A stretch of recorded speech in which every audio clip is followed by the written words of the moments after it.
Good morning friends. आज हम लोग देखेंगे बहुत ही महत्वपूर्ण क्वेश्चन, वैसे क्वेश्चन जो बार बार इसी तरह सिंपल एग्जाम में चले आते हैं। वो देखने में भी छोटे लगेंगे, एकदम फैक्ट रहेगा और आपको आता है तो डायरेक्ट नंबर, कौन बनेगा करोड़पति का नंबर, और नहीं आया तो उसी तरह का चला गया, एकदम कैश नंबर रहता है, नहीं चेक न ड्राफ्ट है, एकदम कैश। और इस जो आज हम लोग 170 लगभग क्वेश्चन की संख्या है देखेंगे, यह एग्जाम में बार बार आते हैं। और आज भी हम लोग गारंटी ले सकते हैं कि जो 170 नंबर है क्वेश्चन है, इसमें से एक दो क्वेश्चन तो अगला जो एग्ज़ाम कोई भी हो, बीपीएससी हो, बीएसएससी हो, दरोगा हो या इंटर लेवल, उसमें पक्का आएगा। जैसे देखिए, आनंद मठ के लेखक कौन थे? बंकिम चंद्र चटर्जी। फिर पूछता है कि सन्यासी आंदोलन के समय या सन्यासी आंदोलन से प्रेरित कौन सा लेख है? तो उसमें जो देवी चौधरानी की कहानी है, सब क्या है, तो आनंद मठ का जो पात्र है वह सन्यासी आंदोलन का पात्र है। फिर पूछेगा कि स्वदेशी आंदोलन के समय जो सबसे मशहूर गीत हुआ था वंदे मातरम, तो किस मतलब कहा जाएगा उसको ग्रंथ लिया गया है, तो है आनंद मठ से। और उसके लेखक कौन है? तो बंकिम चंद्र चटर्जी हैं। आगे बढ़ते हैं। भूदान आंदोलन किसने आरंभ किया था? विनोबा भावे। और पहले सत्याग्रही पहले कौन थे? भूदान आंदोलन माने यानी विनोबा भावे। दूसरे कौन? तो पंडित जवाहरलाल नेहरू। लाइफ डिवाइन पुस्तक के लेखक कौन है? तो लाइफ डिवाइन पुस्तक के लेखक अरविंद घोष। फिर अरविंद घोष से क्वेश्चन आता है कि वो कौन से ऐसे उग्रवादी थे, उग्रवादी मतलब आज वाले नहीं, उग्रपंथ वाले, जैसे लाल बाल पाल यानी लाला लाजपत राय, बाल गंगाधर तिलक, बिपिन चंद्र पाल और अरविंद घोष, ये लोग क्या थे? तो उग्रपंथी थे। उसमें से वो कौन थे जो शुरू में तो उग्रपंथी थे और बाद में साधु हो जाते हैं और कहाँ चले गए? तो इनका आश्रम था ओरोविले आश्रम। तो कौन थे? अरविंद घोष। बंगाल की एशियाटिक सोसाइटी जो 1784 में स्थापित हुई थी, उसके प्रवर्तक थे तो सर विलियम जोन्स। भारत की संविधान सभा किसके अनुसार गठित की गई थी? याद कीजिए, यह भी वीवीआई क्वेश्चन है। यह कैबिनेट मिशन योजना के आधार पर ही गठित की गई थी। प्रथम भारतीय नोबेल पुरस्कार विजेता तो रविन्द्रनाथ टैगोर। क्यों मिला? गीतांजलि के लिए मिला। कब मिला? 1913 में मिला। हमारा राष्ट्रीय गीत वंदे मातरम कहाँ से संकलित है? तो यह आनंद मठ से लिया गया है। भारत का राष्ट्रीय पंचांग किस संवत पर आधारित है? तो यह शक संवत। याद कर लीजिए, हम लोग जानते हैं कि जब ईसा मसीह का जन्म हुआ था उस दिन से एडी आरंभ हुआ, और जो आज 2000 है क्या है? तो एडी है, यानी ईसा मसीह के जन्म के 2000 साल बाद। उससे पहले भारत में उससे पहले भी एक संवत था, उसका नाम क्या है भारत के लिए? विक्रम संवत। और वह कभी पूछ दे तो वह विक्रम संवत एडी से 58 साल आगे चलता है, और जो शक संवत है वह एडी से 78 साल पीछे चलता है। यानी और आज पूछा जाए कि अभी शक संवत कितना है, तो 2020 में 78 माइनस कर दीजिए तो वह शक संवत होगा। विक्रम संवत तो 2020 में 58 प्लस कर दीजिए तो वह विक्रम संवत। दिल्ली में केंद्रीय सचिवालय के उत्तरी और दक्षिणी खंडों का वास्तुविद कौन था? तो याद कीजिए, Edward Lutyens. Rashtrapati Bhavan Edward Lutyens. Bharat की शासन व्यवस्था में पहली बार प्रतिनिधि एवं लोकप्रिय तत्व को समाविष्ट करने का प्रयास किस माध्यम से किया गया? तो 1892 का भारतीय परिषद अधिनियम के माध्यम से।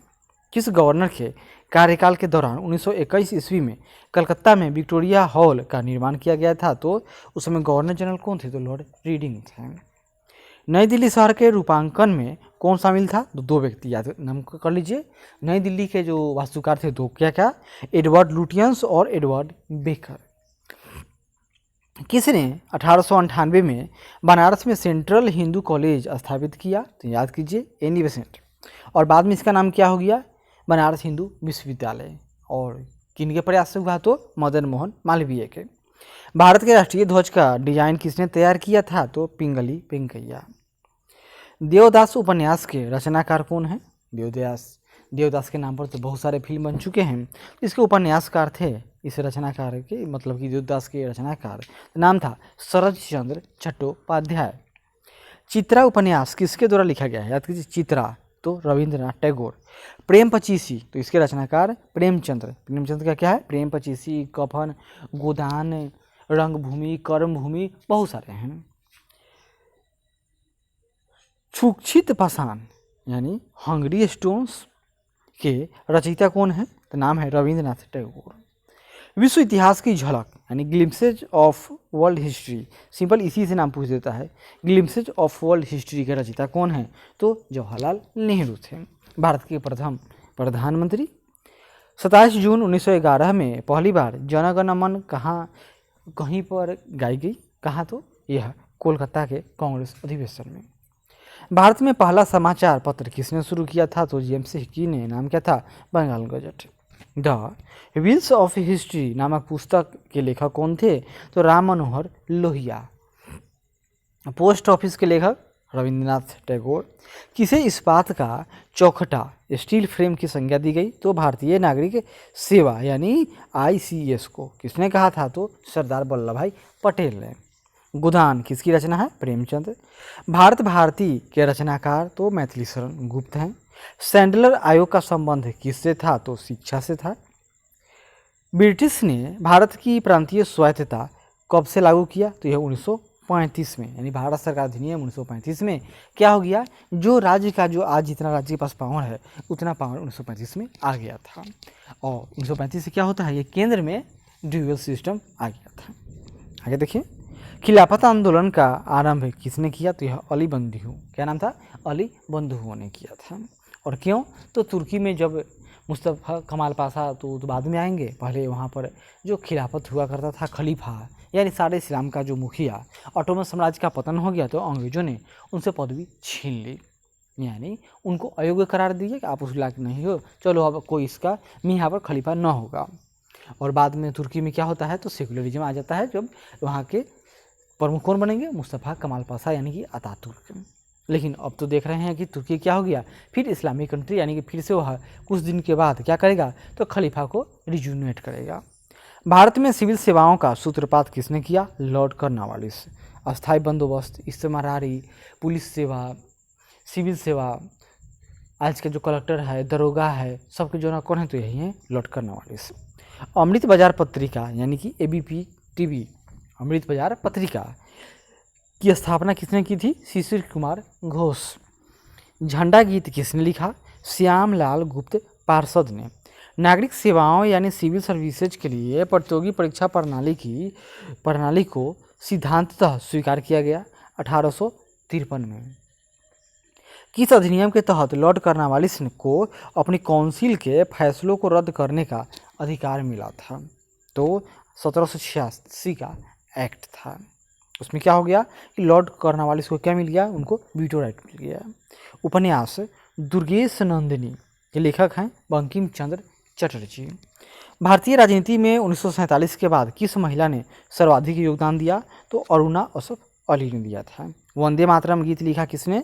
तो बंकिम चंद्र चटर्जी ने। किस वर्ष उड़ीसा बिहार से अलग हो गया? तो यह बात है 1936 की, यानी पहले उड़ीसा और बिहार की संयुक्त राजधानी कहाँ थी? तो पटना। उससे पहले बिहार तो बंगाल में था। और 1905 में लॉर्ड कर्जन अलग करता है, लेकिन फिर 1912 में बिहार यानी पूरे बंगाल को एक कर दिया जाएगा, लेकिन हिंदी भाषी यानी कि बिहार को और उड़ीसा को अलग एक नए राज्य के रूप में मान्यता मिलती है और इसका राजधानी पटना होता है। 1878 का वर्नाक्यूलर प्रेस एक्ट किसने रद्द किया? लॉर्ड रिपन ने। लागू किसने किया? लॉर्ड लिटन ने। अमेरिका में फ्री हिंदुस्तान अखबार किसने शुरू किया था? नाम था उनका तारकनाथ दास। इंडियन अनरेस्ट का लेखक वेलेंटाइन सिरोल। क्या नाम था? वेलेंटाइन सिरोल। इन्होंने क्या कहा कि भारत में एक संस्था है जो भारत में शांति का जनक है, तो नाम उसका आर्य समाज। और एक व्यक्ति है जो भारत में अशांति का जनक, नाम बाल गंगाधर तिलक। स्वदेश वाहिनी के संपादक थे के रामकृष्ण पिल्लई। हंटर कमीशन की रिपोर्ट में किसके विकास पर जोर दिया गया था? तो प्राथमिक शिक्षा पर।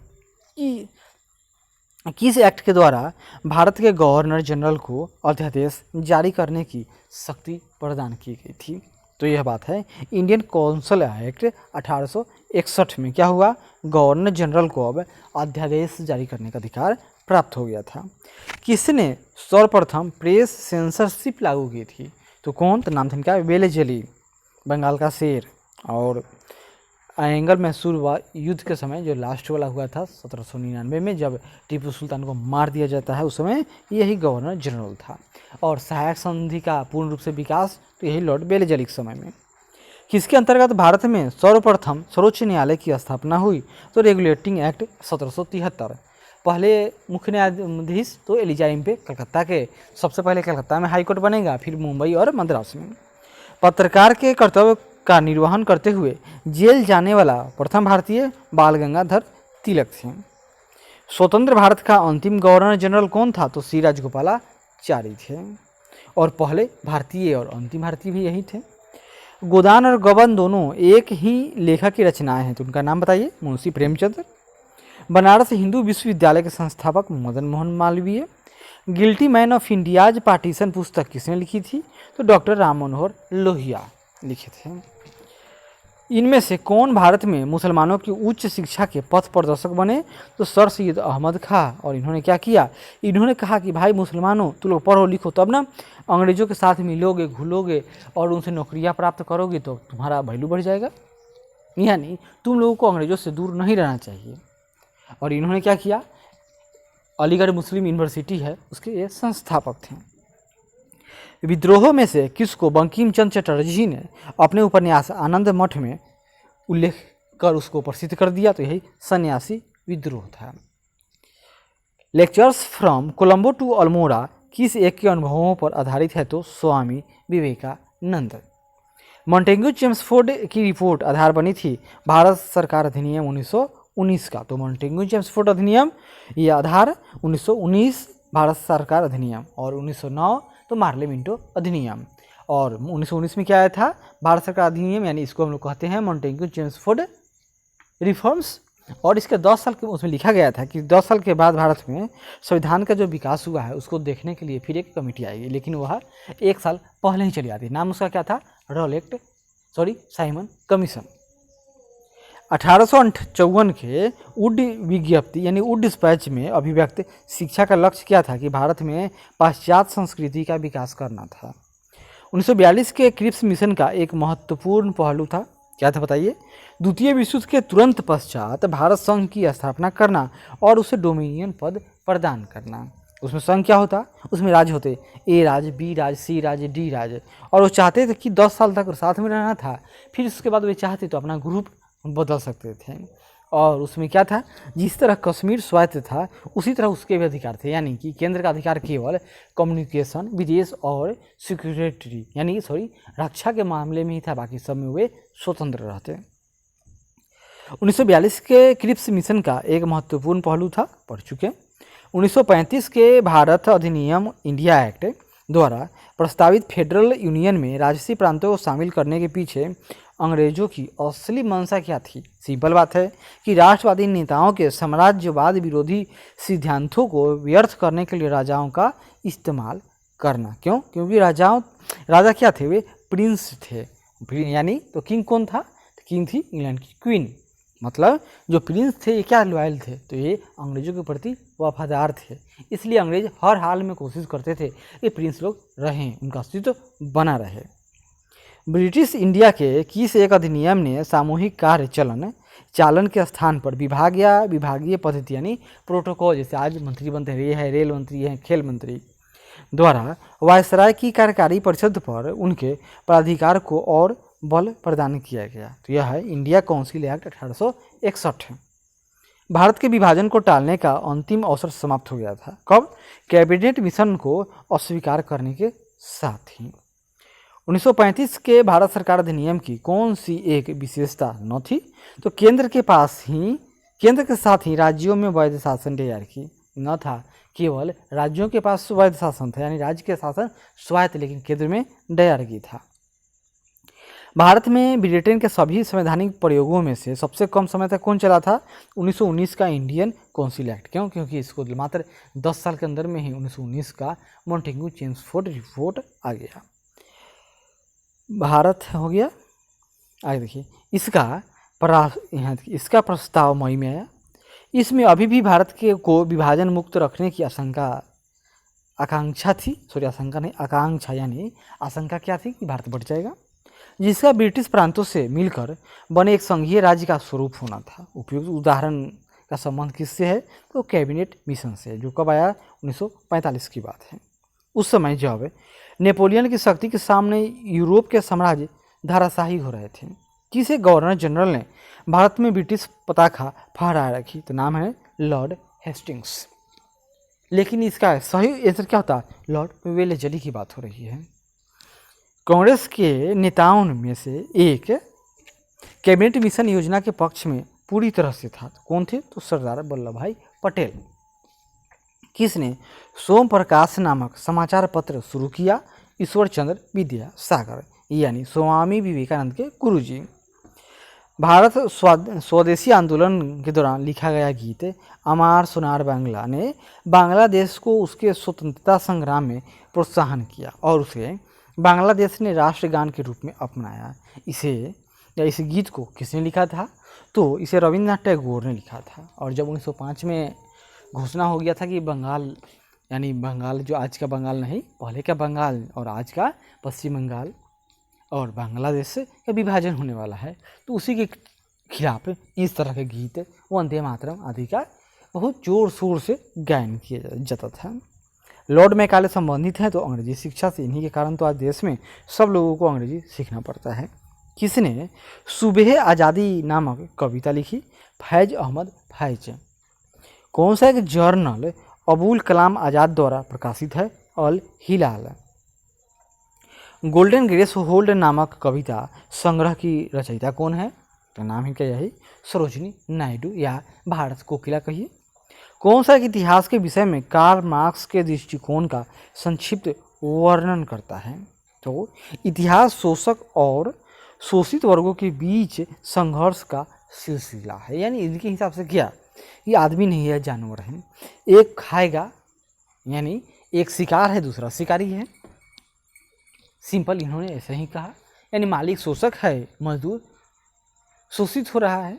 लेकिन इस पर विवाद है। ऐसा थोड़ी है जो मालिक है उसकी अपनी आवश्यकता है, वो उसको काम चाहिए, वो काम देगा, उसको कुछ करना है। बदले में लेबर जिसको काम चाहिए, उसके पास हाथ है, भगवान मजबूत हाथ दिए हैं, वह कुछ काम किया, बदले में उसको उसका रोजी रोटी चला। तो क्या यह दोनों एक दूसरे के पूरक नहीं हैं? देखिए, अपनी अपनी सोच, अपनी डफली, अपनी डाक वाली बात है। भारत में प्रथम 3 विश्वविद्यालय कलकत्ता, मद्रास और बम्बई की स्थापना किस वर्ष हुई थी? तो 1857।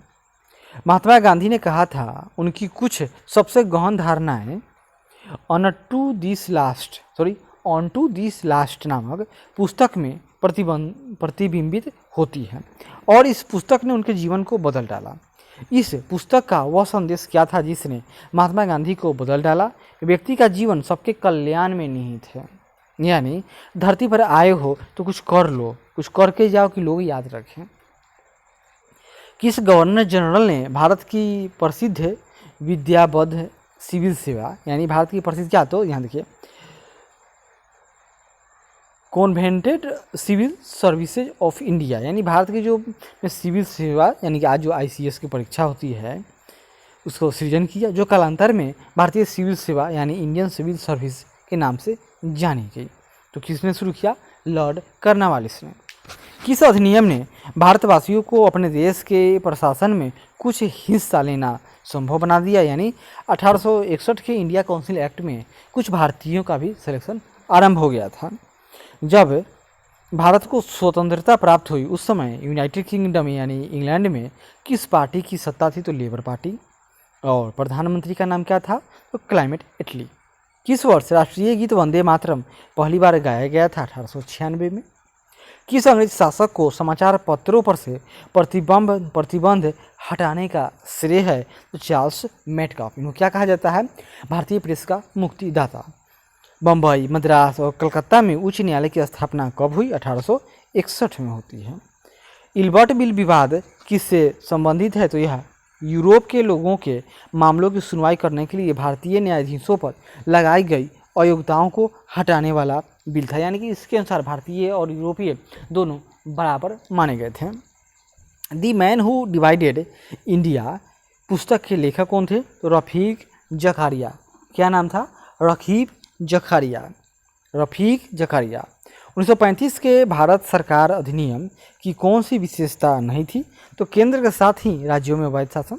भारत में ब्रिटेन के सभी संवैधानिक प्रयोगों में से सबसे कम समय तक कौन चला? 1919 का इंडियन काउंसिल एक्ट। तो आशा करते हैं कि यह जो कुछ एक्स्ट्रा था आधुनिक भारत से संबंधित, यह प्रयास अच्छा लगे तो जरूर लाइक करें, शेयर करें, कमेंट करें और सब्सक्राइब करें। धन्यवाद।